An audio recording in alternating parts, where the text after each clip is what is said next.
नहीं करते। आमेन।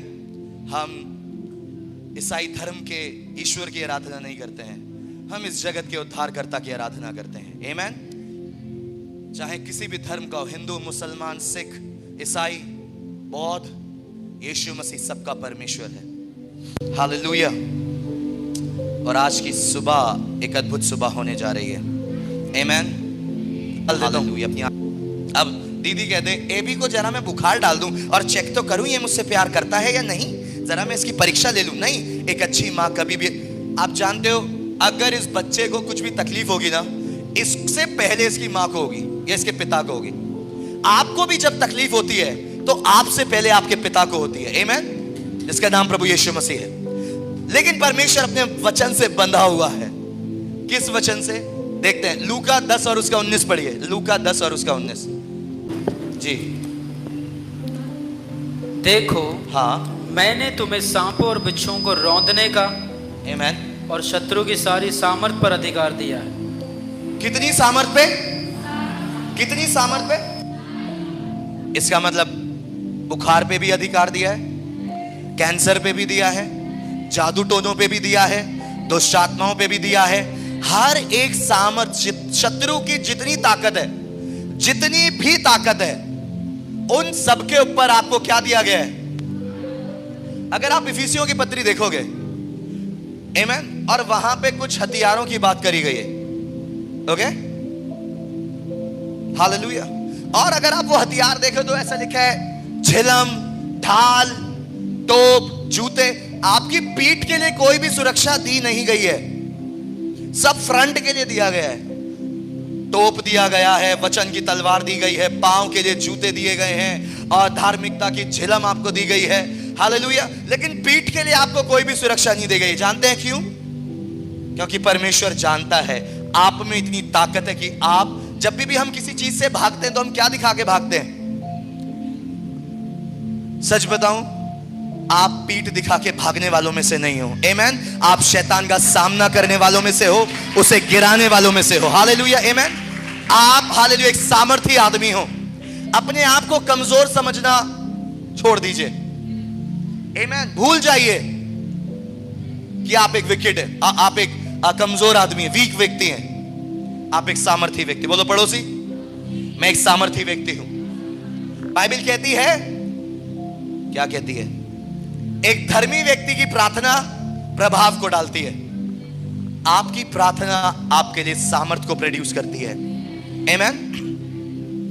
आप जिस भी आदमी के लिए प्रार्थना करोगे वो चंगा हो जाएगा। आमेन। आपको ये विश्वास अपने अंदर डालना पड़ेगा। आमेन। अपने हाथों को देखो इस समय और बोलो ये हाथ 2.5 किलो का मत बोलना, ये 2.5 किलो। ये हाथ पवित्र हाथ है। ये हाथ जिसको छुएगा वो चंगा हो जाएगा। आमेन। एक ताकतवर आदमी पता है कौन होता है? वो नहीं होता जो चंगाई में प्रार्थना करे। एक ताकतवर आदमी वो होता है जो बीमार होते हुए भी परमेश्वर के अंदर कॉन्फिडेंस रखे और दूसरों के लिए प्रार्थना करे। आमेन। और वो ये अपने अंदर हियाव रखे और कॉन्फिडेंस रखे कि मेरा परमेश्वर मुझे चंगा करने में सामर्थी है। बोलो हाथ चंगा। अच्छा, आगे हम लोग थोड़ा सा पढ़ते हैं, मेरे साथ निकालिए यशाया 53 और उसका 5। यशाया 53 और उसका 5 पढ़िए। परंतु वह हमारे ही अपराधों के कारण घायल किया गया। आमेन। वह हमारे अधर्म के कामों के कारण कुचला गया, हमारी ही शांति के लिए उस पर ताड़ना पड़ी। आमेन। कि उसके कोड़े खाने से हम लोग चंगे हो जाएं। Wow, praise God. यहां पर यशाया किसी के बारे में भविष्यवाणी कर रहे हैं। किसके बारे में कर रहे हैं? यीशु मसीह के बारे में कर रहे हैं। आमेन। परंतु वह हमारे ही अपराधों के कारण, आमेन, वह हमारे अपराधों के कामों के कारण कुचला गया, हमारी ही शांति के लिए उस पर ताड़ना पड़ी कि उसके कोड़े खाने से हम लोग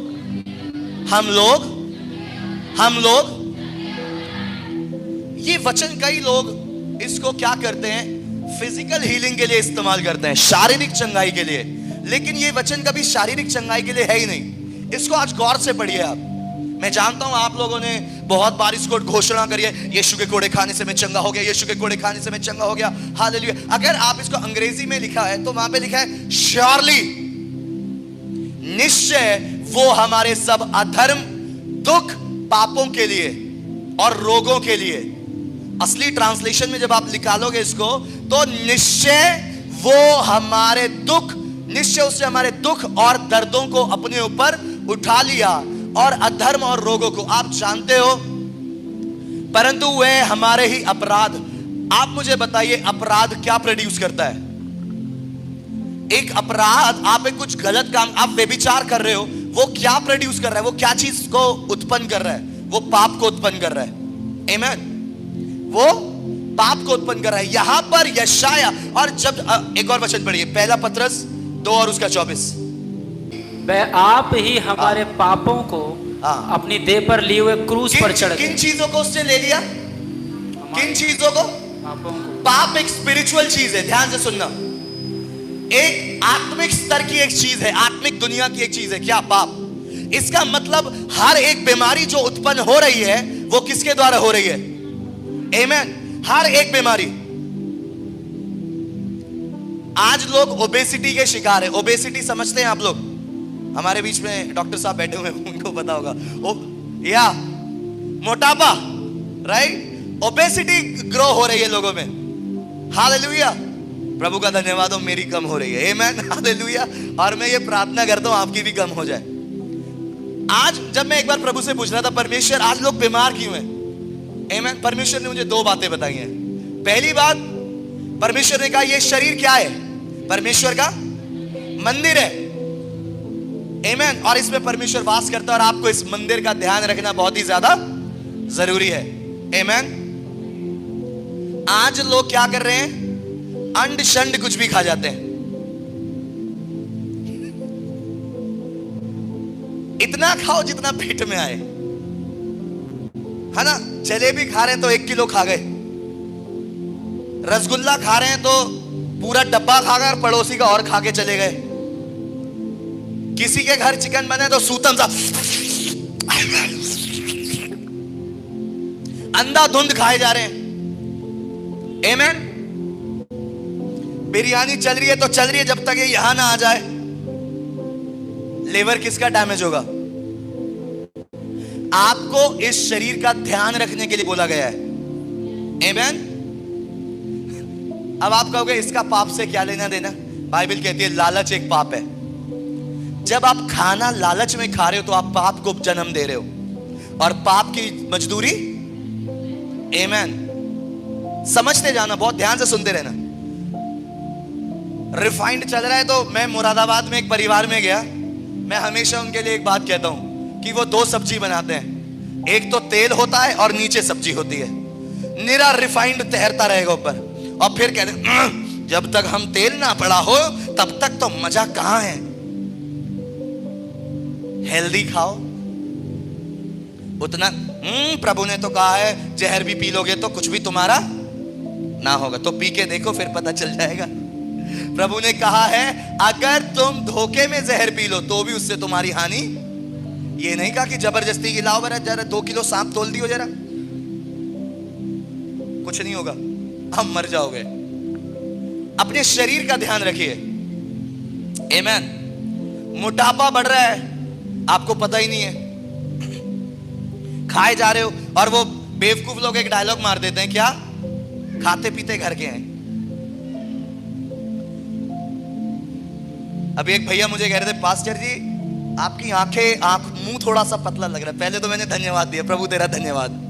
अब मैं मन ही मन कह रहा अभी और पतला होगा। वो थोड़ा कमजोर से लग रहे हो आप, थोड़े से ना वीक से लग रहे हो। और मैं मन ही मन कह रहा भाई मैं अंदर से और ताकतवर होता चला जा रहा हूं। आमेन। हालेलुया। जिम जाइए, वॉक करने जाइए, मैंने पहले भी आपको बताया, योगा करिए, है ना? आधे से ज्यादा इस शरीर का ध्यान रखना किसके हाथ में है? आमेन। हालेलुया।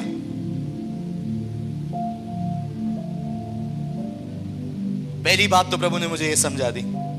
आपको परमेश्वर चाहता है, आप जानते हो अगर एक ब्लड में, कल रात में पढ़ रहा था, अगर आपको ब्लड एलर्जी हो जाए और वो ओवरकम कर जाए, वो कैंसर को भी प्रोड्यूस कर सकता है, वो सडन डेथ को भी प्रोड्यूस कर सकता है। ध्यान से सुन रहे हैं?